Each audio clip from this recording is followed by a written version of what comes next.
Bonjour à tous, j'espère que vous allez bien, que vous avez passé une belle semaine, une grande fin de semaine prolongée pour certains arrive. Je voulais juste revenir sur une vidéo que j'ai vue comme ça, alors Thomas m'avait pas prévenu, je sais par avance que je vais me faire dézinguer, donc lâchez-vous dans les commentaires, vous avez raison. Ça m'intéresse pas forcément plus que ça de me faire dézinguer, mais c'est pas très grave. Euh, je vais vous faire un édito, mais avant ça, je vais revenir juste sur l'édito d'avant. Alors les commentaires, moi je suis un humain, bien sûr, j'y suis un petit peu sensible, comme n'importe qui. Autant j'ai eu que des commentaires laudatifs sur Olas, bon, pourquoi pas, mais bon, c'est vrai que on a tous un peu tiré sur l'ambulance qui était déjà en feu, bon, voilà. Par contre, sur Textor, beaucoup de gens n'ont pas aimé, ont critiqué, bon, en tout cas, ça a fait réagir. Je sais pourquoi, pour deux choses, parce que je vends une hypothèse, donc par définition qui n'est pas sûre d'arriver. Avec les éléments, et c'est vrai que sur John Textor et Eagle, il n'y a vraiment pas grand chose à manger sur internet, je suis désolé. C'est quand même une stratégie de communication surverrouillée, hein, pour pas employer. Thomas a cherché plein d'infos, il a rien trouvé. Je dis écoute, on comprend à peu près l'anglais tous les deux, on trouve rien. On en a discuté ce matin, hein, tous les deux. On s'est vu assez tôt et lui il a rien trouvé, j'ai rien trouvé. Et pourtant Thomas, Dieu sait qu'il est doué pour trouver de l'info sur l'Olympique Lyonnais, hein, quand il veut. Donc c'est vrai qu'avec les quelques éléments que j'avais sur Textor, sa maman est française, il l'a dit, il parle pas français. Alors, il y en a certains qui ont dit alors mon père est italien, mon grand-père est italien, je parle pas italien. Mais après, effectivement, chacun fait comme il veut. Moi, j'ai pas de famille étrangère et pourtant je m'intéresse au monde qui m'entoure.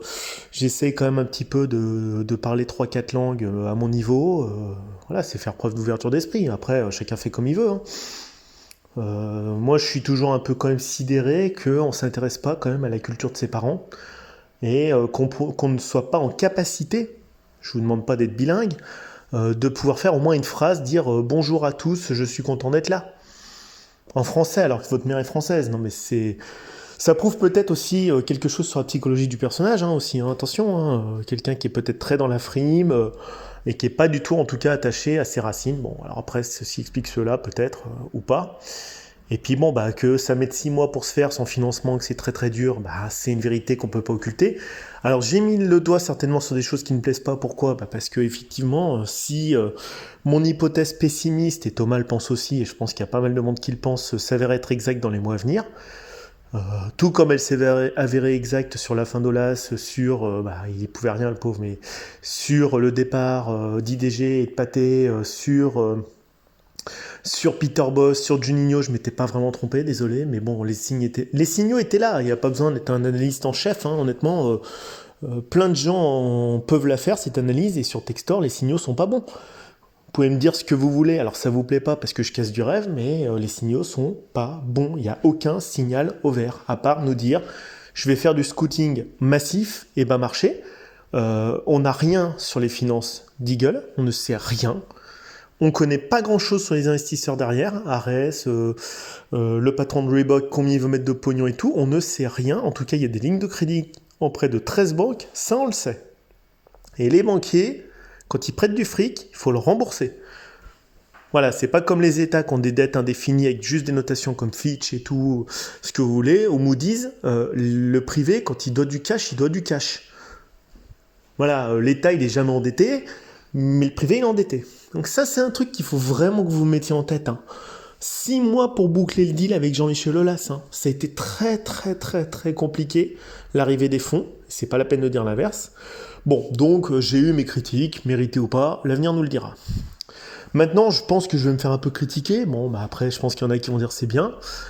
Allez regarder sur YouTube, vous tapez qui est le plus lyonnais. Alors, c'est une émission organisée par Gaël Berger, qui est au service de la communication de l'OL, et qui a organisé en fait une sorte de battle de culture G sur l'Olympique Lyonnais et Lyon, auprès de 4 joueurs du cru, qui étaient Ryan Cherki, qui étaient Corentin Tolisso, Anthony Lopez et Alexandre Lacazette. Donc il n'y a pas eu, si je ne me trompe pas, Maxence Cacré, ni Malo Guste, ni Oussem Aouar, hein, voilà.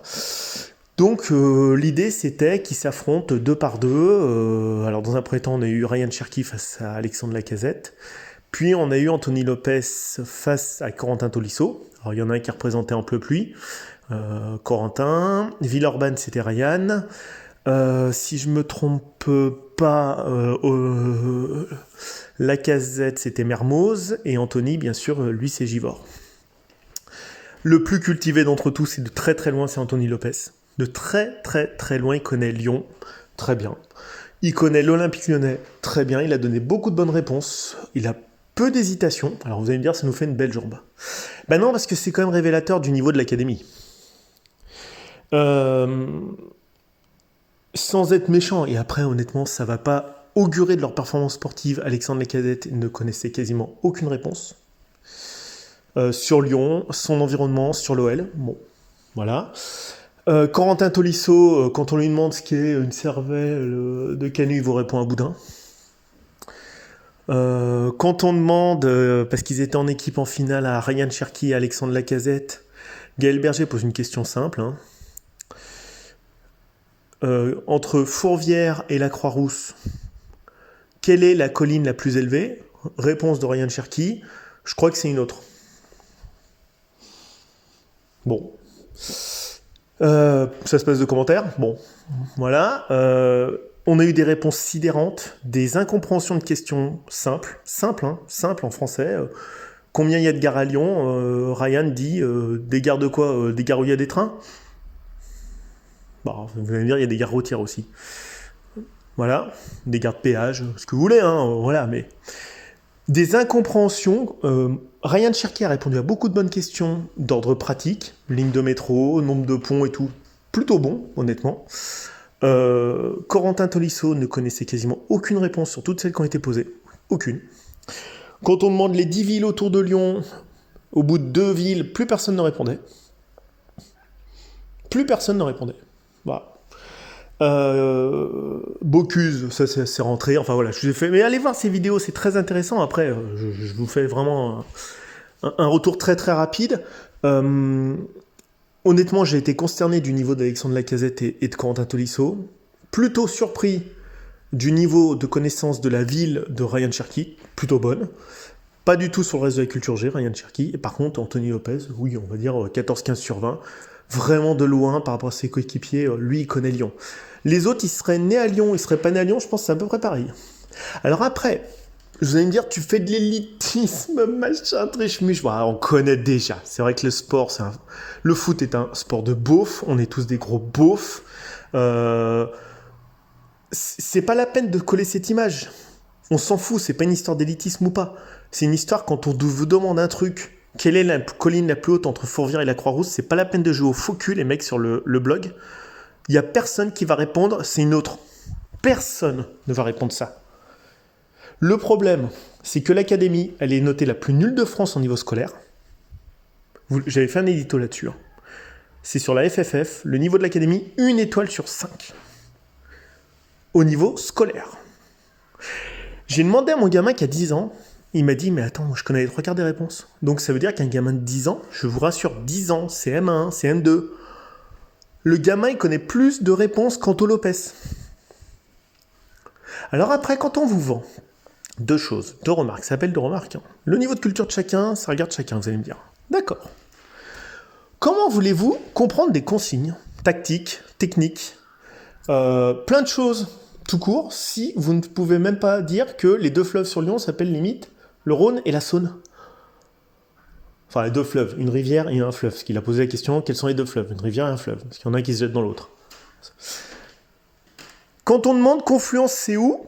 Il y en a qui vont vous répondre, ouais, c'est dans le 7e. Bah non, c'est en Presqu'île, c'est le 2e, c'est en face. Alors ça, c'était chez les féminines, cette question de Gaël Berger. Non mais, on en est là. On en est là, quoi.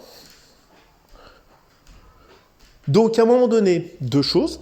1, problématique pour comprendre des consignes. On a beaucoup reproché Peter Bosz, les joueurs ne comprennent pas les consignes, il l'a dit. Laurent Blanc, il a dit, mais les joueurs ne comprennent pas les consignes, il l'a dit. Effectivement, quand votre niveau scolaire, c'est fin de primaire, ça pose problème. Non, mais c'est pas méchant, c'est grave. Deuxième point, alors on va me dire, ouais, mais ils gagnent des centaines de millions et pas toi. Bah oui, effectivement, ils sont beaucoup plus riches que moi. Ils seront beaucoup plus connus que moi, mais ça me pose pas souci. Ce qui me pose souci, c'est que cette méconnaissance du monde tout court montre le manque d'ouverture d'esprit Et surtout, le manque de compréhension.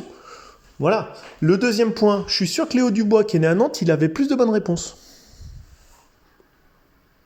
Donc, le fameux Lyonnais qu'on nous vend, les mecs nés à Lyon, Cacré, Cherki, Aouar, Gusto, Lopez et tout ça, c'est bien beau. Mais finalement, ils auraient pu naître sur la planète Mars. Les mecs, c'était pareil. Lacazette, c'est le capitaine de l'OL. Il a déjà hésité, limite, pour vous dire que le réseau de transport en commun lyonnais s'appelle les TCL. Donc ça veut dire à quel point ils se sentent vraiment investis. Je me demande s'ils habitent à Lyon, les mecs, ou à côté. Quand on lui demande, il y a deux villes à côté de Lyon, il dit ouais, Villeurbanne, et après... Non mais on vit où là? On est sur la même planète, les mecs, ou on n'est pas sur la même planète? Alors après, taxez-moi d'élitiste, honnêtement, si déjà ça c'est de l'élitisme pour vous, arrêtez de vous foutre de la poire du monde, les mecs. Franchement, je suis sûr que 99% des mecs qui écoutent la chaîne de Thomas, ils savent au moins citer 3 villes autour de Lyon. Alors je veux bien que quand on est sportif, on est censé dégager une image, mais il y a aussi des limites. Un corps bien fait et un esprit bien fait. Un esprit sain dans un corps sain. Voilà. Deuxième chose, voilà, le lyonno-lyonisme, donc au-delà de la compréhension des consignes, le lyonno-lyonisme atteint ses limites. L'histoire de Lyon ne les intéresse pas. Donc, alors pourquoi vous embrassez ce maillot-là? Pourquoi vous embrassez le truc où il y a marqué Olympique Lyonnais? En quoi ça vous intéresse? Vous pourrez jouer pour n'importe quel club. L'amour du maillot de la ville, il n'y est pas. C'est pas vrai, parce que je suis sûr que vous posez des questions à Steven Gerrard ou à Francesco Totti sur Liverpool ou sur Rome, ou à Maldini sur Milan, ils vous répondent des trucs. Alors, ils connaîtront, excusez-moi, pas tout, certainement. Mais à arriver à ce niveau-là, moi, ça m'inquiète. Voilà, c'était juste un petit truc comme ça. Vous prenez pas, vous me défoncez sur l'élitisme. Vous allez me taxer de quoi? Je vais avoir droit à tous les mots. C'est élitiste, c'est raciste, c'est pas du tout raciste, hein, honnêtement. Je m'en fous de la couleur des mecs, ce qu'ils répondent. Hein. Perso, j'en ai rien à foutre. Hein. C'est pas le problème. Le problème, c'est, enfin, honnêtement, c'est quand même pas normal. Allez voir ces vidéos avant de juger. Regardez 10 minutes. Thomas m'a dit, j'étais sidéré. Il n'y a même pas d'autre terme. Et après, on va les porter au nu. Alors moi, je voyais les commentaires sur la chaîne de l'OL. Oh, c'est cool, du contenu frère. Ryan, il était rigolo. Coco, il fait des blagues. Mais attendez, on fait un quiz de culture G. Les mecs, ils ont osé y aller. En connaissant strictement rien de la ville, de son histoire, de son lieu, de ses pourtours. Bah, Anto Lopez, si, clairement, oui. Bon, alors les trois autres, je sais pas ce qu'ils sont venus faire là. Perso, j'ai pas compris. Ils sont venus faire les rigolos sur un plateau. En plus, franchement, ils se coupaient tout le temps la parole, toutes les 2 secondes. Ils sortent des vannes, des trucs pas possibles. Entre eux, ils se comprennent. Voilà. Moi, perso, ça donne pas une belle image du club. Ça donne pas une belle image. On est très loin des Kylian Mbappé. On est très très loin des Hugo Lloris. On est très loin des Olivier Giroud, des Raphaël Varane, qui s'expriment correctement dans un français correct, qui ont de la culture, qui sont pas cons. Franchement, on est à des années-lumière de ces mecs. Hein. Je suis désolé de le dire, mais à un moment donné, les sportifs de haut niveau, vous croyez que Modric, Lovren, alors vous allez me dire, ouais, Cristiano Ronaldo, c'est pas un intello, machin. Non mais, vous croyez vraiment que ça vient par hasard? Un minimum d'intelligence, je pense que ça aide dans la performance sportive. Ça aide dans la performance sportive. C'est pas même pas une question d'intelligence, parce que l'intelligence, c'est le QI, c'est la logique et tout. Un minimum d'intérêt au monde qui vous entoure. Au-delà de son compte en banque et d'Instagram. Je pense que ouais, ça vous aide à avoir des targets dans la vie, des cibles, des objectifs. Je comprends mieux en voyant cette vidéo pourquoi on est 7ème de Ligue 1. Vous pouvez avoir du talent, mais vous n'êtes pas motivé. Hein. Vous n'êtes pas des mecs motivés. Hein. Et Lacazette m'a assez désagréablement surpris. Hein. Franchement, je vous le dis honnêtement. Il n'était pas du tout concerné, ça n'a pas l'air de l'intéresser. Alors vous allez me dire, ouais, il vient de faire 5 ans à Londres. Alors, bon, pourquoi pas? Mais ça ne les intéresse pas. Ils ont signé un contrat pro, c'était le Graal de leur vie, ces mecs. Voilà, on a compris maintenant. Je me mets à la place de Laurent Blanc. Qu'est-ce que vous voulez faire pour les motiver? Eh ben, je sais pas. Moi, j'ai pas de réponse. Alors, allez-y. Défoncez-moi. Ça explique en grande partie nos résultats, tout ça. Ça explique en grande partie le manque de motivation. Alors, vous allez pouvoir me dire ce que vous voulez. Ça explique pas pourquoi on est 7ème, mais c'est une clé pourquoi on est 7ème. Thomas parlait de performance mentale. Thomas, il essaye de comprendre plein de trucs. Il essaye de réfléchir sur les finances, la préparation mentale, la préparation physique. On se pose plein de questions sur Olas, sur Ponceau, sur Chirou. Mais à un moment donné, les joueurs, c'est eux sur le terrain. Et franchement, ils sont pas motivés, les mecs. Et ils sont pas motivants. Ils arrivent en survette. Pourquoi ils peuvent pas bien s'habiller? Déjà, ils débarquent en survette, là. C'est à l'image de notre club, quoi. Ouais, déjà, on peut être bien habillé. On peut être smart, en petit polo, en petite chemise, on peut être propre, présenter un truc propre, essayer quand même de lire un petit peu dans la vie, ou de regarder au moins des films sur la ville. Bah voilà, prouvez-moi que vous aimez ma ville. Bah vous aimez pas ma ville. Vous êtes peut-être né à Lyon, moi aussi. En tout cas, moi je m'intéresse où je suis né. Je veux savoir où je vais et je veux savoir d'où je viens. Ça m'intéresse. Je suis désolé. Après, chacun fait comme il veut, hein. Voilà. Mais c'était un retour. Vous aimez pas. Ça va pas changer la problématique. On est 7e du club. On est 7e du championnat. Et franchement, on comprend mieux quand on voit John Textor, quand on voit Jean-Michel Aulas qui a fait que du trading. Alors oui, là, c'est du trading. Il va chercher des gamins de 7, 8, 9 ans partout dans le Rhône qui sont doués, mais au détriment du scolaire, hein. Et moi, je suis désolé, une éducation sportive passe aussi par une éducation scolaire. Hugo Lloris, il a eu son bac S. Il voulait faire ingénieur. Le mec, il est quand même doué. Quand il va falloir aller devant les caméras, il va pas bafouiller n'importe quoi comme terme et comme mot. Mais même Mbappé pareil. Il vous dit pas n'importe quoi devant une caméra. Il sait bien s'exprimer, il a une bonne élocution, il parle bien. Quand il a un truc à dire, il le dit avec précision et clarté. Il se plante jamais dans les mots choisis, machin et tout. C'est pour plein de joueurs comme ça. Rabiot pareil, Giroud pareil. Je suis désolé, quand vous les entendez parler, ces mecs, vous dites ouais ils ont le cerveau qui est pas con. Ils sont pas cons ces mecs. Varane pareil, il est pas con. Compter que sur ses compétences physiques au football, c'est trop limité. C'est pas possible. Voilà, donc c'était un retour. Vous en faites ce que vous voulez. Et je vous souhaite une bonne journée, mais allez voir ces vidéos. Qui est le plus lyonnais? Finalement, par défaut, Anto Lopez.